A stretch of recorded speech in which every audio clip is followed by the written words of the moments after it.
So fires breaking out, ambulance staff on alert, and people being urged to take shelter and protect the most vulnerable. That is a major summer heat wave is hitting southern Europe several weeks earlier than ever before.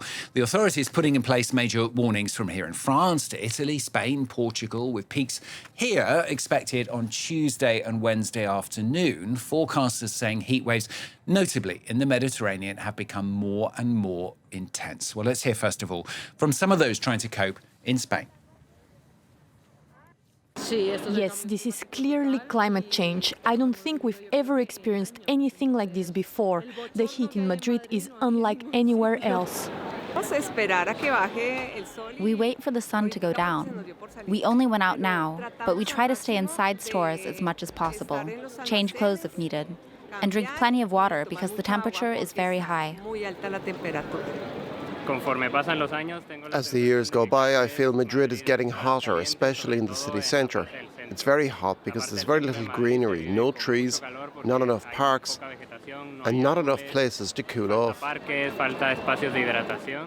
let's cross then to Madrid, talk to our correspondent who joins us from there, Sarah Morris. Sarah, already record temperatures there, possibility of one death being attributed to the temperatures as well.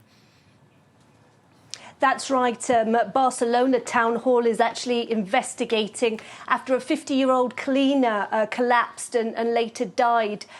They are worried that that could have been due to the heat because she was out working in the Raval neighbourhood in Barcelona during some of the most intense heat.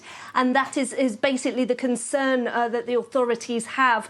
We're expecting it to soar to beyond 40 in places like Seville in the south. Here in Madrid, it's going to hit the high 30s today. There's hope that maybe some storms and hail throughout the country could bring down the temperatures. But the weather forecasters are warning that even in the northeast, which is perhaps the coolest part sometimes in Spain, they're going to still be at 34 to 36 degrees. So it really is very intense. People trying to stay out of the sun at the peak period of the day. And of course, this for many regions like here in Madrid, it's the first a week of the summer holidays for children, and they are particularly vulnerable, and many of them at summer camps or being entertained at home where they have swimming pools and water.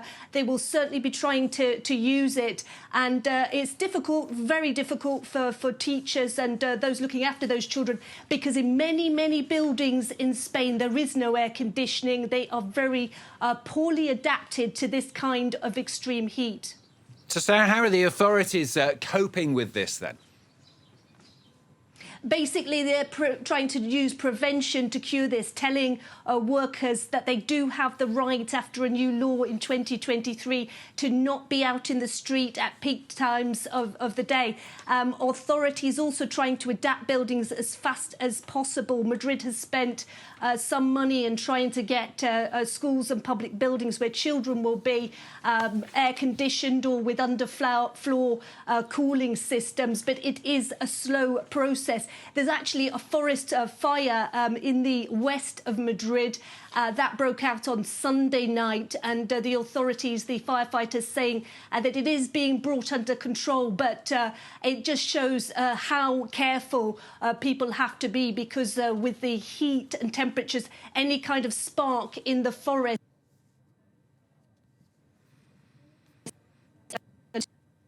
of a forest fire getting out of hand. Basically they're saying that 9 homes had to be evacuated as a precaution to make sure that nobody is at risk. Sarah, thanks very much. Sarah Morris, our correspondent, joining us there live from Madrid. Lost her for a few seconds, but got her back again. So good to hear from Sarah there.